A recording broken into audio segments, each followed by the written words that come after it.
오늘 제가 강의할 내용은 제가 뭐가 좀 도움이 되실까를 말씀을 이제 생각을 해봤는데, 이때 염세도 좀 있으시고 그러셔서 치매가 뭔지를 되게 궁금해하실 것 같아서 치매에 대해서 조금 말씀을 좀 드리고 싶은데요. 이제 뭐 치료 무슨 뭐 이런 거보다는요, 치매가 뭐다 그래서, 왜냐하면 조금만 기억력 이상이 있으시면 나 치매 아니야 이렇게 말씀을 많이 하셔서 이제 그런 것들을 이렇게 해야 되나요? 그런 것들을 조금 말씀을 드려보겠습니다. 그래서 오늘 크게 4가지 정도를 말씀드릴 건데, 첫 번째로는 이제 치매에 대해서 말씀을 좀 드릴 거고요. 그 다음에 치매 다음에 우리가 이제 치매 전조 증상, 치매 전 단계라고 말하는 경도 인지 기능 장애라는 게 있어요. 경도 인지 기능 장애라는 게 있고, 그 다음에 이제 건망증이라는 단어가 있지 않습니까? 그래서 건망증이 또 뭐고 이런 것들. 그 다음에 4번째로는 선망, 이렇게 해서 선망, 이렇게 4가지를 조금 잘 구별을 하고 계시면 좋겠습니다. 그래서 다른 거 뭐 치료하는 거는 저희들이 해야 될 일이고, 일단 뭐가 치매고 뭐가 경도 인지 기능 장애고 뭐가 건망증이고 뭐가 선망이다, 뭐 이런 것들을 잘 이해를 하셨으면 좋겠습니다. 그래서 치매 이해인데 제가 다음 슬라이드 보여드리겠습니다. 순서는 제가 말씀드린 대로 치매란 무엇이고, 그 다음에 2번째로 경도 인지 기능 장애가 무엇이고, 3번째로 건망증이 뭐고, 4번째 선망이 뭐다, 이렇게 말씀을 드리는데, 요거 들어가기 전에 아까 강신일 부치님께서 정확히 설명을 잘 해주시다가 중간에 이렇게 잘 안 들려가지고 그러는데, 신경과가 뭔지를 말씀드리겠습니다. 신경과는 우리나라에서는 1983년에 시작을 했고요. 그래서 서울대 출신에서 정신과 선생님들이 더블보드로 이렇게 같이 나왔고요. 그다음에 세브란스 계열에서 내과 선생님들이 신경과를 이렇게 같이 더블로 해서 시작을 했습니다. 우리나라는. 근데 실제로 신경과는 내과 책에 나오고 있습니다. 우리 강신일 선생님 아시겠지만 내과 책에 신경과가 있고요. 그래서 신경과하고 이제 또 감별을 하셔야 되는 게, 구별하셔야 되는 게, 신경과가 있고 신경외과가 있고 정신과가 있고, 이렇게 3가지가 있는데, 이제 구별을 좀 제가 그냥 전문적인 거 말고요, 그냥 알기 쉽게 설명을 드리겠습니다. 일단 신경과하고 신경외과를 먼저 말씀을 드리면, 외과는 어쨌든 수술한다, 이렇게 그냥 이해를 하시면 돼요. 이해를 하시면 되는데, 우리가 예를 들면 우리가 뇌졸중을 한번 말씀을 드려보겠습니다. 뇌졸중이 뭐냐면 한방에서 말하는 중풍이거든요. 중풍. 근데 그게 뇌혈관이 막히면 뇌경색, 뇌혈관이 터지면 뇌출혈, 이렇게 되는 거거든요.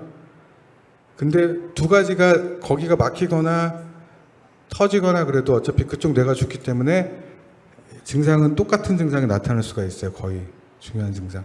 근데 얘가 수술을 할 건지 안 할 건지에 따라서 차이가 있다, 이렇게 이해하시면 되는데, 신경과는 이제 신경계를 아셔야 되잖아요. 그래서 신경계 아까 말씀하신 것처럼 중추신경계가 있고 말초신경계가 있다, 이렇게 이해하시면 돼요. 그래서 중추신경계는 뇌, 그 다음에 척수, 요 문제를 중추신경계다, 이렇게 생각하시면 되고, 말초신경계는 말초신경, 그 다음에 근육, 그 다음에 근신경계 접합부, 이렇게 생각을 하시면 됩니다.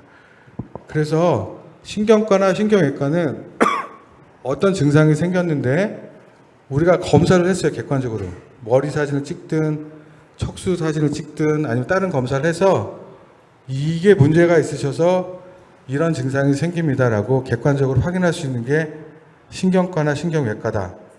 근데 그 둘은 수술하냐 안 하냐, 이렇게 차이를 알고 계시면 되고요. 정신과는 뭐냐면 본인이 불편하세요. 그래서 막 여기저기 아프다고 하는데 검사를 다 하는데 검사에서는 그냥 이상이 없는 거예요.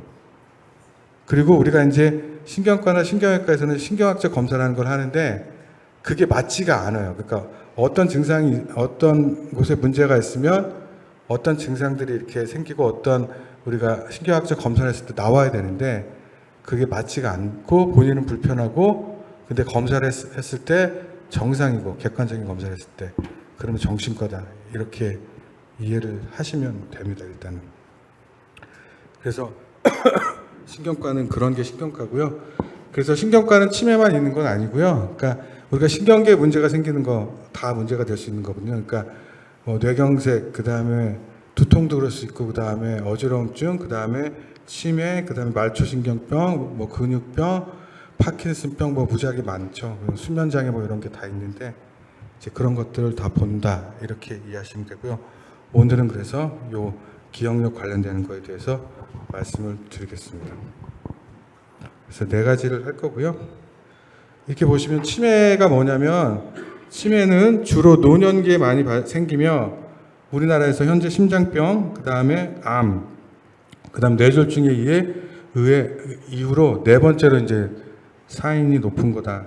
아까 뇌졸중은 말씀드린 것처럼 뇌출혈이나 뇌경색을 포함해서 뇌졸중이라 한다. 이렇게 이해하시면 되고요. 여기 2022년 데이터인데요. 지금 65세 이상 치매 환자 추정입니다. 지금 20년에 80 이렇게 돼 있죠. 지금. 그래서 이거 급격히 올라간다라고 보시면 되고, 여기 2050년이 되면 300만이 넘을 것이다라고 이렇게 추정이 됩니다. 지금 2021년이죠. 그러니까 지금 요 사이라 그러면 한 90만 이 정도 될 것 같네요. 이렇게 알고 계시면 될 것 같고요. 근데 이거는 지금 치매가 우리나라에서 네 번째로 그러니까 사인이 높은 병이고, 그 다음에 치매가 환자가 급격히 지금 늘어나고 있다라고 보여주는 슬라이드인데, 치매가 뭐냐를 아셔야 될 것 같아서 치매를 말씀을 드리겠습니다. 정의를 보시게 되면 정상적으로 일상생활을 이제 잘 하시던 분이에요. 하시던 분인데 인지기능이 장애가 와서 일상생활 능력이 떨어지는 거를 상태를 말한다. 이렇게 이해하시면 돼요. 다시 말씀드리겠습니다. 그러니까 정상적으로 일상생활을 잘 하셨던 분이 인지기능이 떨어져서 일상생활에 장애가 있을 때를 치매라고 말씀을 드린다. 이렇게 되는 건데, 인지기능이 뭔지를 아셔야 되잖아요. 인지기능이 대충 아시면 안 되고요. 정확히 하셔야 되는데, 인지기능이라는 거는 기억력만 있는 건 아니에요. 기억력도 있지만 진압력, 판단하는 능력, 이해력, 계산하는 능력, 말씀하시는 능력, 학습 능력, 사고력, 뭐 이런 것들을 인지기능으로 하는 거거든요. 그러니까 기억력만이라고 꼭 생각하시지 말고, 물론 뒤에 나오는 제가 하나의 말씀, 제일 흔한 걸 말씀을 드릴 건데, 이제 알츠하이머 얘기를 할 건데, 이제 그거는 물론 기억력 얘기가 많지만, 어쨌든 간에 다양한 인지기능에 장애가 있어서 일상생활에 장애가 있는 상태를 치매로 한다. 이렇게 이해하셔야 되는 겁니다. 아셨죠? 이거 되게 중요한 거고요. 그 다음에 뇌가 이제 어떤 역할을 하냐를 간단히 보여드리는 건데, 이게 전두엽이 이제 앞쪽에 있는 뇌거든요. 여기가 이제 판단하거나 성격 관련이 되는 거예요. 그래서 이쪽이 만약에 문제가 생기면 판단력이 떨어지고 성격이 이상해지고 이런 걸 말씀드리는 거고요. 그 다음에 옆쪽에 축두엽이라는 게 있는데, 이게 이제 기억력이랑 관련되는 겁니다. 잘 안 들리시나요?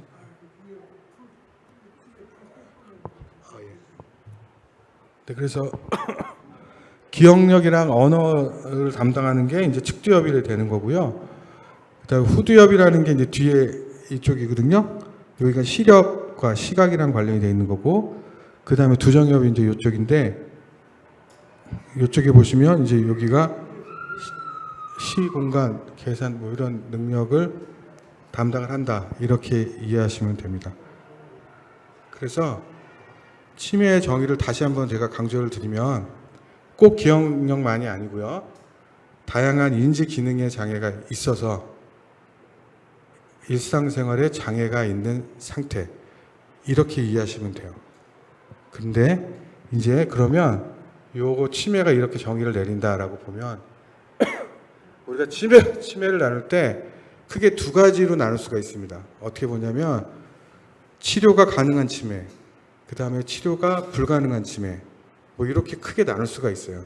물론 더 이렇게 세밀하게 나누면 치매 예방도 될 수 있고 치료도 될 수 있고, 뭐 이렇게 비가역적이라는 표현이 있는데, 어쨌든 간에 크게 그냥 치료할 수 있는 치매, 치료가 안 되는 치매, 이렇게 이런 경우가 있고요. 그 다음에 진짜 치매, 가짜 치매, 이렇게도 나눌 수가 있다. 이렇게 일단 살짝 기억을 해주시고요. 그다음에 넘어가겠습니다. 그래서 치매의 원인을 보시겠습니다. 치매의 원인은 뭐 질환은 다양하다. 이런 말이 이제 이해가 되시겠죠? 치매의 원인 질환으로는 다양하다. 이 말이 이해가 되셔야 돼요. 왜냐하면 정의 자체가 다양한 인지 기능의 장애가 있어서 일상생활에 지장이 있는 상태. 그러려면 어떤 병들이 있을 거 아니에요. 이게 진짜 알츠하이머 병처럼 퇴행성으로 노인성 치매처럼 그럴 수도 있겠지만 아닐 수도 있다는 얘기거든요. 그러니까 그래서 가장 중요한 3대 질환 원인은 알츠하이머, 이제 소위 말하는 제일 걱정하시는 것들이 알츠하이머고요. 그 다음에 두 번째가 혈관성 치매, 그 다음에 세 번째가 루이체 치매인데 이 혈관성 치매를 잘 제가 말씀드리겠습니다. 아까 여기 보시면 여기가 이게 뇌잖아요, 뇌, 그죠? 요 뇌가 이런 기능들을 하는데 아까 혈관성 치매라는 건 뭐냐면 혈관에 문제가 있어서 치매를 일으킨다 이렇게 이해하시면 되는 거거든요. 그 문제라는 건 뭐냐면 뇌혈관이 막히거나 뇌혈관이 터지거나 그러면 이 전두엽 쪽으로 가는 혈관이 막혔다 치면 이 전두엽 기능이 상실이 되는 거고 두정엽 쪽으로 가는 뇌혈관이 막히거나 터지면 두정엽 이런 문제들이 생기는 거잖아요. 그렇죠? 그러니까 치매 증상을 유발할 수 있다는 걸 말씀을 드리는 거예요. 그러니까 결국은 혈관성 치매라는 거는 결국은 뇌졸중이랑 연관이 되게 많다. 이렇게 이해하시면 돼요.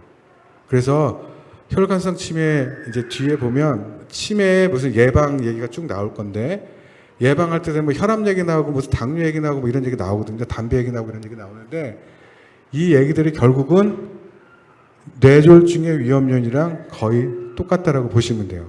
그러니까 첫 번째로는 노인성 치매고 이게 알츠하이머가 노인성이 되는 거고 두 번째는 혈관성 치매다. 이렇게 이해하시면 됩니다. 알츠하이머병의 전체 치매의 50에서 60% 차지한다고 보시면 됩니다. 이렇게 하시면 되고요. 여기 아마 나오네요. 아이고. 그래서 알츠하이머병은 흔히 발생되는 치매 원인인데 전체 환자의 50%를 차지한다. 그 다음에 뇌졸중에 발생하는 혈관성 치매는 10에서 15%. 그 다음에 이렇게 동시에 발생하는 경우가 15% 정도가 발생을 한다. 이렇게 이해하시면 되고요. 그 다음에 뭐 픽경 뭐 이런 것들은 잘 모르셔도 되는 것들이에요. 그런 것들은. 그리고 이제 뇌손상 당하면 치매 생길 수 있다. 그건 뭐 당연하게 추론할 수 있는 건데 요거를 이렇게 나눠보시면 될 것 같습니다. 제가 처음에 말씀드렸을 때 치료가 가능한 치매, 그 다음에 치료가 불가능한 치매 이렇게 보시면 되고요. 이 비가역적이라는 얘기가 치료가 불가능하다 이렇게 이해하시면 돼요. 그러니까 뭐냐면 연세 드셔서 퇴화되면서 그냥 생기는 치매다 이렇게 생각을 하셔야 되는 거고 가역적 치매라는 게 치료가 가능한 치매다 이렇게 이해하시면 됩니다.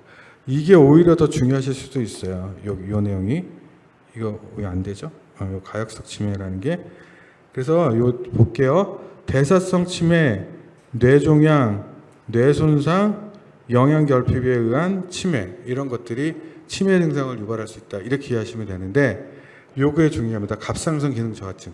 갑상선 기능 저하증 있으신 분들 있으실 거예요. 치매 증상 유발할 수 있으시고요. 그 다음에 머리 쪽에 다치신 분들 경막과 출혈, 그 다음에 정상압 뇌수종 이게 뭐냐면 여기 저기 우리 모치님 가셨구나. 그 모치님 저기 누구죠?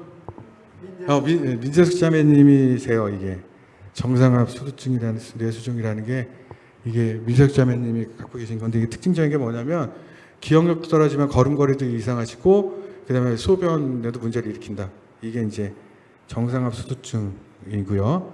그 다음에 뇌종양도 뇌종양이 어디 위치에 생기냐에 따라서 그 문제를 일으킬 수 있다. 이렇게 하시면 되고 그다음 비타민 B2 이거 12번하고 그다음에 엽산이 부족해도 치매 증상을 유발할 수 있다. 이렇게 이해하시면 됩니다. 그래서 이게 치료가 가능한 치매, 가역적 치매라는 거라고 보시면 되고요. 그래서 원인은 문제를 해결하면 치료가 가능하다. 이렇게 이해하시면 됩니다. 그다음에 요 반가역적 치매라는 말이 뭐냐면 이게 혈관성 치매를 말하는 거예요. 혈관성 치매.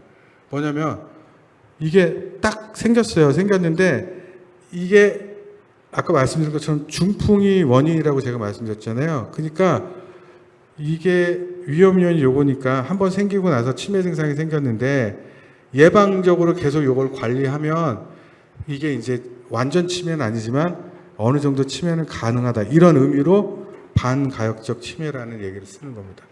이게 보시면 고혈압, 심장병, 당뇨, 동맥경화, 고지혈증, 흡연 이거 다 뇌경색의 위험 요인이거든요. 뇌졸중의 위험 요인. 그래서 여기 보시면 위험 요인을 관리하면 예방이 가능하다. 그다음에 인지기능 개선제, 그다음에 항혈소판 제제나 항응고제는 뇌경색을 재발 방지하려고 쓰는 약이다. 이렇게 보시면 됩니다. 그다음에 이제 제일 관심 있어 하시는 건데 퇴행성 뇌질환에 의한 치매입니다. 알츠하이머 치매가 제일 많아요. 알츠하이머 치매.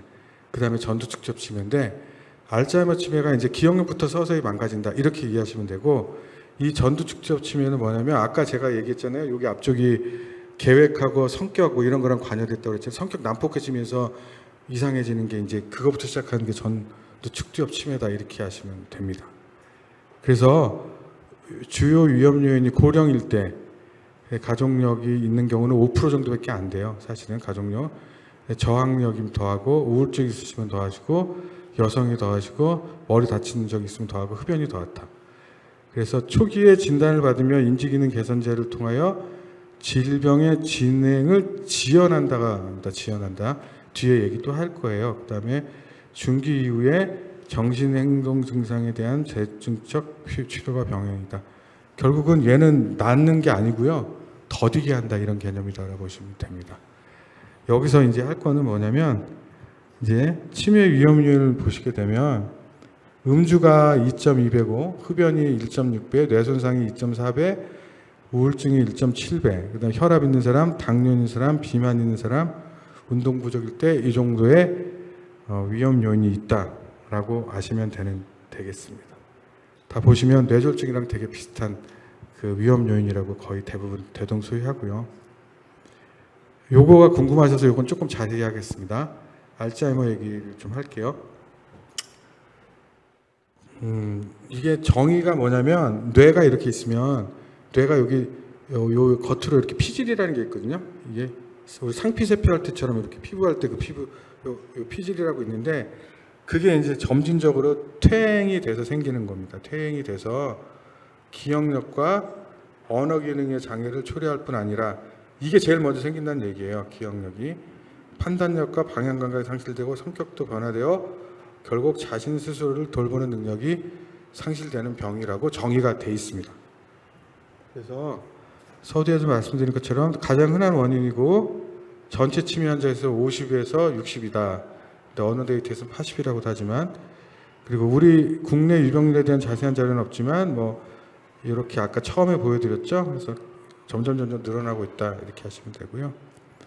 나이가 가장 중요한 인자입니다. 중요한 위험 인자고 나이에 따라 매 5년 사이에 2배 정도 유병률이 증가한다고 알려져 있지만 뭐 90세 이상에서는 유병률을 찾기가 좀 어려워요. 왜냐하면 90세 이상이 되면 이렇게 비교할 수가 없잖아요. 연배가 너무 많으셔서. 그래서 이거는 연구하기 조금 어렵지만 어쨌든 이렇게 알려져 있고요. 그 다음에 유전적 요인도 관련이 있다고 되어 있지만 정확하게 밝혀진 건 없고요. 이게 이제 궁금하시잖아요. 가족력이 어떻게 되냐 그러는데 가족력이 5% 정도밖에 없고요. 근데 특징적인 거는 더 일찍 발병을 하고 절체 알츠하이머 병의 5% 정도를 차지한다. 그러니까 가족력이 있으시면 5% 정도, 100명 중에 5명 이렇게 정도 생각을 하시면 될 것 같습니다. 그 다음에 증상을 제가 말씀을 드리겠습니다. 이게 다양한 영역에서 인지기능 장애를 보인다. 이건 치매의 정의이기 때문에 그 당연한 얘기일 거고요. 그다음에 증상은 서서히 시작되고 진행하기 때문에 정확히 언제부터 증상이 시작되는지는 잘 모르게 됩니다. 그렇지만 기억장애가 가장 처음에 생기고요. 가장 흔하게 나타난다. 기억장애가. 그래서 초기에는 이건 제가 일부러 다 적어드린 건데 사람이나 사물의 이름을 잘 기억하지 못하거나 아까 어떤 분이 말씀을 하셨는데 사람이나 사물의 이름을 잘 기억하지 못하거나 최근에 나누었던 대화 내용이나 최근에 있었던 일의 내용을 자세히 기억하지 못하는 등 이러한 기억장애가 시작을 한다. 이렇게 시작을 한다는 거예요. 그 다음에 이게 그렇지만 이게 최근 기억이 안 나는 거기 때문에 옛날 기억은 다 기억을 하세요. 왜 예를 들면 제가 외래 이제 어르신이 오면 기억이 좀 떨어진다 그러면 만약에 11시쯤 오신다고 그래요. 그럼 보호자분이랑 같이 오거든요. 따님이나 아드님이랑 같이 오면 아침 식사 같이 했냐고 제가 물어보거든요. 그러면 같이 하셨다 그래요. 그러면 물어봐요. 이 부친이나 모친한테 아침 뭐 드셨어요? 그럼 밥 드셨대요. 그럼 밥 무슨 밥 먹었는지 얘기하라고 그러고 반찬을 다 얘기하라고 그러거든요. 그러면 이렇게 얘기하세요. 그냥 김치 먹었다고. 그러면 잘 모르는 거야. 그러니까 무슨 김치 먹었냐고 이렇게 물어봐 줘야 되거든요. 이런 것들 잘 못하세요. 실제로 못하는데 고향 주소 얘기해 보세요. 뭐 이런 거 하면 다 얘기하세요. 태어난 거 뭐 이런 거 다 잘 줄줄줄 얘기하는데 이제 가서 최근 거에 기억을 못 하신다. 이렇게 이야기를 하시면 됩니다.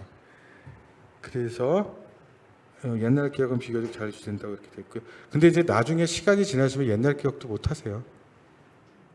그 다음에 대화 중에 말하고자 하는 단어가 잘 생각나지 않거나 방금 전에 한 이야기를 기억하지 못하는 기억 장애가 흔하게 나타나지만 일반적인 언어 장애는 잘 나타나지 않는다. 초기에는 이렇게 이해하시면 되고요.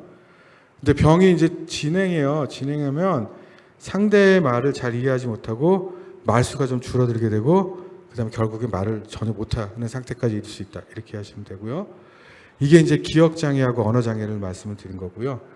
그다음에 시공간 영역, 공간 지각 장애를 발생한다. 그래서 엉뚱한 곳에 물건을 놓아두거나 놓아둔 물건을 찾지 못한다.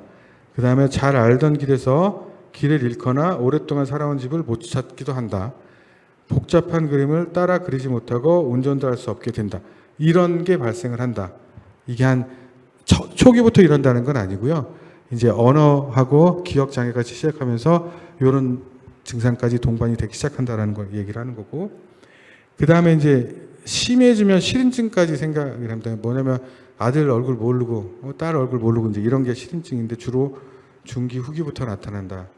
그래서 알고 지내던 사람들을 잘 알아보지 못하게 되고 심해지면 가족과 배우자도 알아보지 못하게 된다. 이렇게 이해하시면 되고 이게 이제 실행증이 그 전 단계라고 보시면 되는데요. 그냥 평소 사용하던 물건 사용하지도 못하고 옷 입을 때 막 속옷을 바깥에 입고 막 겉옷붙어 입고 막 이런 실수들도 많이 하시게 된다. 이런 것들이 이제 알츠하이머, 걱정하시는 알츠하이머 노인성 치매의 증상이다. 이렇게 보시면 되고요.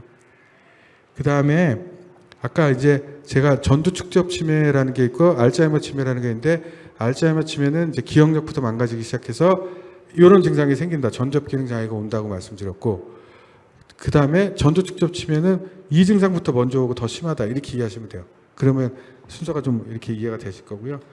병이 진행되어서 뇌 전두엽을 침범하게 되면 문제 해결, 추상적 사고, 결정 내리기는 게 힘들고 판단력도 떨어진다. 이렇게 돼서 여행도 못 가고 사교 모임도 못 하고 주식 투자도 못 하고 사업 같은 일을 이제 할 수가 없다. 이렇게 아시면 되고요. 그래서 요거는 요 얘기는 알츠하이머병 얘기입니다. 병의 초기에는 주로 기억 장애가 생긴다. 이렇게 말씀드렸죠. 그다음에 전두엽 기능이 이제 점점 이제 침범을 하게 되는 거여서 전반적으로 사회 활동을 할 수가 없다. 이렇게 코스를 알면 되십니다. 그래서 조금 빨리 해야 될 것 같습니다. 왜냐하면 질문을 받아야 될 것 같아서요. 그 다음에 행동 심리적인 문제가 있는데 실제로 이제 병원에 입원을 시켜야 되는 경우는 이 뭐 인지 기능 때문에 그렇지는 않고요. 이게 행동이 이상해져서 이제 병원에 입원을 시켜야 되는데 행동 이상이 두 가지가 있다고 생각하시면 됩니다. 이상 행동과 이상 심리 이쪽에 문제가 생기는 거. 이런 분들이 있으십니다. 행동이 공격적으로 변하고 의미 없이 주변 배회하고 부적절하게 성적 행동을 하고 보호자를 쫓아다니고 소리 지르고 악담하고 막 잠 안 자고 막 이러신 분들이 있어요. 행동적으로. 근데 심리 증상으로는 불안하고 초조하고 우울증, 환각, 망상 등 이런 것 때문에 실제로 병원을 입원을 하신다라고 생각을 하시면 돼요. 그래서 보통은 중기 이후에 많이 생긴다 이렇게 이해하시면 되고요. 그 다음에 결국은 이제 이 중등도라는 얘기게 경증, 중등도, 그 다음에 중증 이렇게 보시면 되고요. 중등도라는 거는 그 사이라 보시면 되는데 결국은 이제 시장 보기도 어렵고 돈 관리하기 어렵고 집안일 안 되고 음식 준비하기 어렵고 이런 것들이 진행을 한다. 그래서 결국은 더 심해지면 말기 환자가 돌아가시게 됩니다. 흡인성 폐렴, 요로 가면 폐혈증 같은 걸로 돌아가시게 됩니다. 근데 이게 점점 치매가 심해지시잖아요. 그러면 치매 환자는 당신은 불편한 게 없다고 말씀하세요. 본인은 불편한 게 하나도 없어요. 근데 이제 주변 분들이 이제 보호자분들이 엄청 불편해 된다. 이걸 이해하시면 돼요. 왜냐면 제가 조금 진행하신 분한테 여쭤봐 잘 지내셨어요? 그러면 잘 지내셨대요. 그러면 불편한 거 없었어요? 그러면 없대요. 근데 옆에서 남편은 이러고 인상 쓰고 있고 이제 이렇게 되는 건데, 그래서 그건 알고 계셔야 됩니다. 그래서 이 치료 목표를 볼게요. 아까 이게 퇴행성이기 때문에 치료가 되는 게 아니에요. 치료가 되는 게 아니고 비가역적인 거기 때문에. 그래서 원칙은 이겁니다. 증상을 완화시키고 병의 급속한 진행을 억제시킨다가 치료적인 개념이고, 일관적이고 지속적으로 치료를 해야 된다. 그리고 이게 환자뿐만 아니라 간병하시는 분이나 보호자분들까지도 힘들기 때문에 종합적으로 치료를 해야 된다. 이게 치료의 원칙이라고 보시면 되겠습니다. 그래서 제가 설명할 때 이렇게 해요. 그러니까 이게 만약에 여기가 남한테 피해를 이렇게 딱 긋게요. 여기가 남한테 피해를 주지 않는 그렇게 사시는 거다라고 치면 발병을 했어요. 그리고 돌아가시는 날이 여기예요. 그러면 이렇게 더디 가서 이렇게 해서 돌아가시게 하는 게 목적이라고 저는 말씀을 드려요.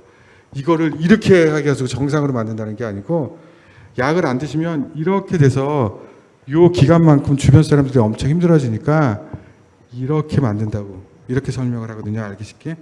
이게 내내 이제 그런 말씀이라고 보시면 됩니다. 그래서 치매가 있는데 좋아진다, 이거는 아니에요. 간혹 약 먹어서 유지하는 사람은 제가 본 적은 있지만 좋아지진 않습니다. 만약에 좋아졌다라 그러면 치료 가능한 치매, 일명 가짜 치매라고 그러거든요. 아까 가짜 치매 제가 말씀을 안 드렸지만, 가짜 치매에서 대표적인 게 우울증이에요. 우울증상. 그러니까 우울증이 같이 있는 경우 그 우울증 약 먹으면서 이게 좋아지는 것처럼 보이실 수는 있어요. 그렇지만 엄밀하게는 이게 좋아지는 건 아닙니다. 이렇게 이해하셔야 돼요. 그래서 이제 조금 빨리 하겠습니다. 비약물성 치료가 이제 이렇게 된다. 그래서 단순한 환경, 안전한 이런 환경, 일과표에 따라 단순하고 반복. 이게 보면 치매 환자들을 약물 치료 말고 이렇게 비약물적인 치료를 할 때 보면 되게 그래요. 단순하고 반복적이고 규칙적이고 이런 얘기들이 되게 나와요. 보시게 되면 다 그런 얘기예요. 단순하고 반복적이고. 그 다음에 이 청각하고 시각이 떨어진 분들은 이게 요걸 빨리 해결을 안 하시면 치매 환자라고 오인을 받아서 더 나빠진다. 이제 이런 얘기예요. 정신적 증상을 예방한다. 이런 얘기고요. 그 다음에 문제 행동이 나타나면 우선 원인에 대해 생각해보고 언제 어디서 어떻게 행동하는지에 대해서 적절한 대처 방법을 적용하는데, 그 방법은 환경치료, 지지적 정신치료, 행동치료, 회상치료, 인지치료 이런 것들이 있다. 이렇게 하시면 됩니다. 그 다음에 이제 또 궁금해 하시는 게 약물인데, 약물은 그냥 2개만 있다고 생각하시면 돼요. 실제로 FDA 공인받은 약은 이렇게 2개인데, 하나는 아세틸콜린 분해 효소 억제제라는 게 있고 메만틴이라는 게 있는데, 얘는 초기, 중기 주로 처음부터 쓸 수 있는 약이고요. 얘는 후기 단계에 쓸 수 있는 약이다. 이렇게 보시면 되고요. 소위 이제 그런 약들이 있으실 거예요. 병원 가면은 뇌기능 개선제, 뇌 영양제, 그런 약은 아니에요. 이거는 치매 치료제입니다. 그런 약은 따로 있어요. 따로 있고요. 이제 그런 약들은 뒤에 또 설명을 할 건데, 그거는 직접 치매하고는 치료하는 그런 개념은 아니고 그냥 이 뒤에 나올 그 경도인지 기능 장애 때 쓰면 좀 도움이 될 만한 약, 이렇게 이해하시면 돼요. 그래서 아마 이게 끝일 것 같은데, 예방이 있네요. 시간이 생각보다 많이 가는데, 자, 예방을 보시게 되면 신체적인 건강을 유지하도록 노력을 해야 되고요. 2번째로 취미 생활을 갖도록 하고, 3번째로 두뇌 활동을 많이 한다. 그래서 보고, 4번째는 친구들과 지속적인 관계를 유지하고 가능한 한 사회활동을 많이 하도록 한다. 그 다음에 5번째 스트레스를 줄이도록 한다. 그 다음에 6번째 체중을 관리하여 살이 찌지 않고 정상 체중을 유지하도록 한다. 7번째 추운 날씨에 외출하는 것은 삼가해야 한다. 요 밑에 있는 내용들은 그 어떻게 하는 거냐, 그 다음에 왜 원인, 이유가 뭐냐, 그런 거거든요. 그러니까 그건 한번 보시면 되고요. 변비를 피하도록 한다. 음주, 담배, 카페인 등을 삼가도록 한다. 난청이나 시력장애를 가지고 있는 경우 새로운 정보를 접하는 데 지장을 주며 치매 환자로 의심받을 수 있다. 뭐 이런 것들인데 이게 이제 나라에서 보여주는 거, 나라에서 하는 거고요. 뭐 일주일에 3회 이상 규칙적으로 운동하고 담배 피우지 말고 신선한 과일, 채소, 생선 먹고 뭐 이런 내용들이고요. 3가지 권하고 3가지 금하고 3가지 챙겨라 이런 내용이고 3가지 권하는 거는 운동, 일주일에 3번 이상 걷고 그 다음에 식사를 생선과 채소를 골고루 챙겨 드시고 그 다음에 독서를 하라 열심히 부지런히 읽고 쓰라 그러고 3금 그래서 술 먹지 말고 술은 한 번에 3잔보다 적게 드시라고 그랬고 금연 담배 피우지 말고 뇌 손상 예방 머리 다치지 않도록 조심하라고 그랬고요. 그다음 3가지를 행하라 건강 검진을 해라 혈압, 혈당, 콜레스테롤 3가지를 정기적으로 체크하고 그 다음에 가족과 친구에게 자주 연락하고 만나라. 그 다음에 치매를 조기 발견하니까 매년 보건소에서 검진을 해라. 뭐 이런 것들이 3권, 3금, 3행 이렇게 돼 있고요. 그 다음에 치매 예방에 좋은 음식입니다. 이게 좋은 음식이고요. 등푸른 생선, 감자, 우유 및 유제품, 호두, 카레, 콩, 검은 참깨, 미역, 해조류, 시금치, 브로콜리 뭐 이런 것들이 치매 예방에 좋은 음식으로 알려져 있고요.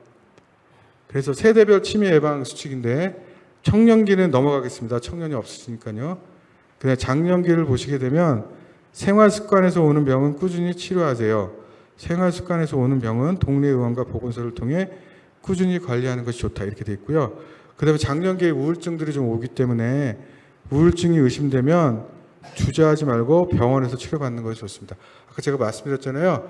가짜 치매의 가성 치매, 가짜 치매의 제일 대표적인 게 우울증입니다. 그래서 이거는 잘 챙기셔야 될 거예요. 꽤 있으신다고 저는 알고 있고요. 그 다음에 이제 노년기입니다. 노년기. 매일매일 치매 예방 체조를 하세요. 그래서 뇌신경 자극을 자극하는 손, 안면 근육 운동을 꾸준히 하면 치매 예방에 도움 되는데 이거요 되게 어려워요. 그래서 제가 슬라이드를 뺐거든요. 그래서 치매 예방 체조 이거 구글 치면 다 나와 있는데 되게 어렵고요. 그래서 이건 뺐습니다. 근데 궁금하시면 참아보시면 맞아요. 박수 치는 것도 있습니다. 박수 치는 것도 있고요. 그래서 이런 거 하시면 되고요. 그 다음에 여러 사람들과 자주 어울리시는 게 중요하다고 합니다. 그래서 복지관이나 경로당 우리 어머니 2군데 다니신다고 제가 알고 있고요. 맞죠? 어머니 2군데 다니죠? 경로당 2군데 다니셨나 복지관?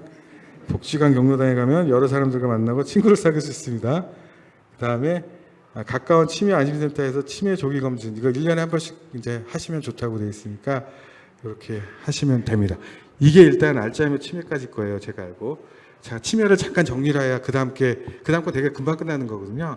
그래 다시 정리를 해드리면 우리 인지기능이라는 게 있는데 인지기능이라는 게 기억력만 있는 건 아니고 그렇죠. 뭐 계산하는 능력, 판단하는 능력 뭐 이런 것들 다양한 인지기능들이 있는데 그런 기능들의 인지기능에 장애가 있어서 평소에 잘하던 일상생활에 장애가 있는 게 치매다라는 거를 생각을 하셔야 돼요. 근데 이제 어르신들 말하는 게 소위 그냥 노인성 치매만을 얘기를 하는 건데 아닌 경우들이 꽤 많아요. 특히 65세 이상 분들에는 제가 여기서 말씀을 안 드렸지만 우리가 치료 가능한 치매 크게 3가지라고 봐요. 그러니까 내과적인 게 뭐가 있냐면 당뇨 조절이 안 돼도 그래요. 당뇨 조절한 대로 치매 증상 유발할 수 있고요. 그 다음에 간 기능, 우리 간송혼수라고 말씀하시나요? 간송혼수.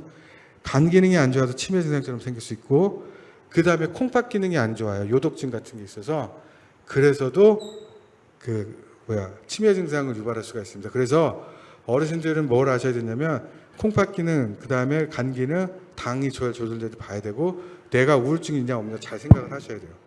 그래서 조금 젊은 분들은 내가 갑상선이 저하증이 있는지도 확인하셔야 돼요. 뭐 이런 건데 어쨌든 작년 우리 어르신들한테는 그거를 꼭 염두를 해주셔야 되고 또 하나는 약 때문에도 그런 증상이 생길 수가 있어요. 약이요. 예를 들면 통증약 중에 울트라셋이라는 약이 있는데 굉장히 센 약들이 있어요. 그러면 이 비슷한 증상이 생길 수 있어요. 약물도 좀 생각을 하셔야 됩니다. 약물. 그 다음에 고혈압 약물 중에서 일부 그런 게 있고 통증약들이 주로 그런 약들을 많이 유발할 수가 있습니다. 그래서 그런 것들을 꼭 염두를 하셔야지 무조건 내가 좀 이상하다 그러니까 나 치매야 이렇게 생각하시면 안 돼요. 이게 치매인 거고요. 자, 그 다음에 이거랑 헷갈리지 않은 걸 하겠습니다. 두 번째로 말씀드릴 게 이제 경도 인지기능 장애인데 정의만 잘 볼게요. 정상 노화에서 알츠하이머병으로 진행하는 과정 사이에 놓여 있는 단계로 알츠하이머 치매 전 단계로 생각하면 된다. 이렇게 되는 거거든요. 그래서 이 경도인지 기능 장애는 1년에 10에서 15% 정도 치매로 이행하는데 정상인은 1에서 2%밖에 진행을 안 하거든요. 그래서 건망증과 구분해야 되는 병적 인지 저하 단계다. 이게 중요해요.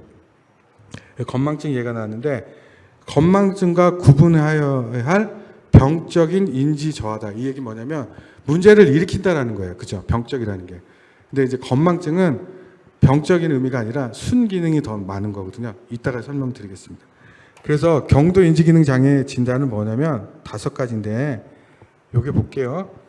요게 이제 치매 진단 기준입니다. 여기 맨 마지막에 DSM 뭐 이런 게 있는데 치매 진단 기준이 안 맞아요. 근데 일상생활에 전혀 이상이 없고 전반적인 인지 기능은 유지를 해요. 근데 환자나 아니면 보호자가 우리 남편 기억력이 좀 떨어진 것 같아요. 아니면 내가 좀 기억력이 떨어진 것 같아요. 이렇게 생각을 하는 거고 일단은 호소를 하는 거고 그 다음에 두 번째 게 뭐냐면 이게 검사가 있어요. 신경심리 검사라는 게 있거든요. 그래서 이걸 병원 가서 검사를 했더니 실제로 기억력 부분에서만 이렇게 많이 떨어진다. 이러면 얘를 경도 인지 기능 장애라고 하는 거예요. 그러니까 그냥 편하게 생각하시면 기억력만 호소를 해요. 다른 인지 기능은 멀쩡한데 기억력만 내가 좀 불편하다고 호소를 하고 실제로 검사를 해봤더니 이게 동일 나이, 내가 만약에 53이면 내 나이 또래의 평균하고 비교했을 때 기억력이 떨어진다 라고 그러면 그게 경도 인지 기능 장애다. 이렇게 이해하시면 됩니다. 근데 아까 제가 10에서 15%가 치매로 간다고 그랬잖아요. 그럼 어떤 사람들이 치매로 잘 이행되는지가 보는 특징이 있습니다. 그러니까 언어적 사파 기억이나 지원 해상이 가장 중요한 소견으로 알려져 있는데요. 근데 최근에는 문제 해결 능력이나 판단력, 그러니까 전두엽 앞쪽에 이 앞쪽에 문제 있는 이게 더 예측된다는 보고도 있고 언어 능력이나 시공간 지각력 이쪽이 더 잘 나타난다, 이행이 잘 된다는 보고도 있고요. 이래서 경도인지 기능 장애는 그러니까 치매를 잘 알고 계시면 경도인지 장애는 쉽게 알 수 있으면 됩니다. 다양한 인지 기능의 장애가 아니고 기억력만 망가졌는데 일상생활에 지장이 없는 거 이렇게 이해하시면 돼요. 그 다음에 근데 경도인지 기능 장애는 병적으로 약간 좀 많이 불편하다 이런 느낌인 거고 이게 보시게 되면 이게 건망증이라는 건데 보시게 되면 건망증이라는 거는 한자에서 우리 답을 찾을 수가 있다 이렇게 나왔어요. 이거 내가 어디 기사에서 내가 따온 거예요. 건강할 건 굳셀 건자에 이질망자의 조합은 삶에 있어서 순기능이 있음. 이게 뭐냐면 건강을 잃는 증상이다 이런 뜻이잖아요. 그래서 순기능이 있다라고 표현해요. 순기능이면 좋은 의미라는 거고요. 그래서 이게 뭐냐면 건망증은 병적 인지 저하를 칭하지는 않고요.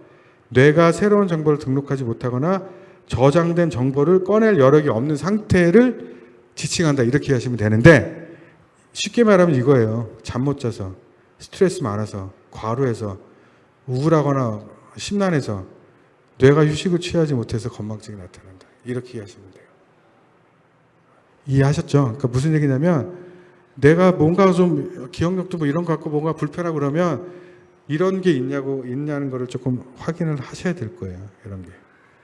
잠을 잘 못 잤는지, 심적으로 스트레스가 많은지, 과로했는지.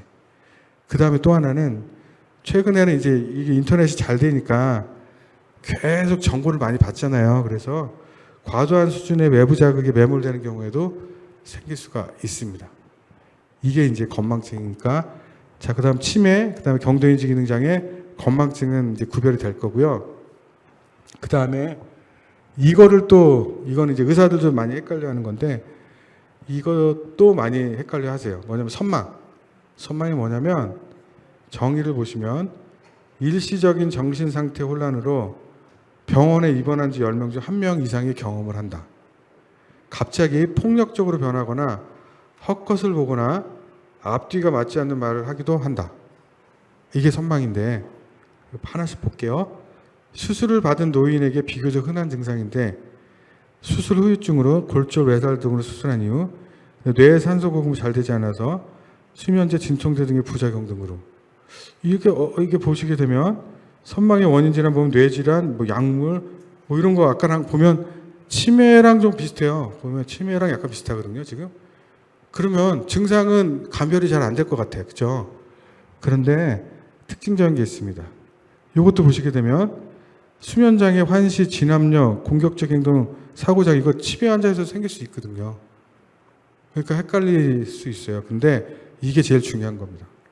보시게 되면 치매는 서서히 점진적으로 발생을 하는데 선망은 몇 시간에 며칠 내에 발병을 해요. 갑자기 발병을 해요.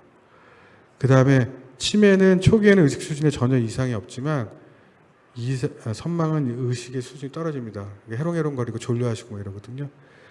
그 다음에 각성 수준도 정상적이지만 초조하고 흥분하고 혼미스럽다.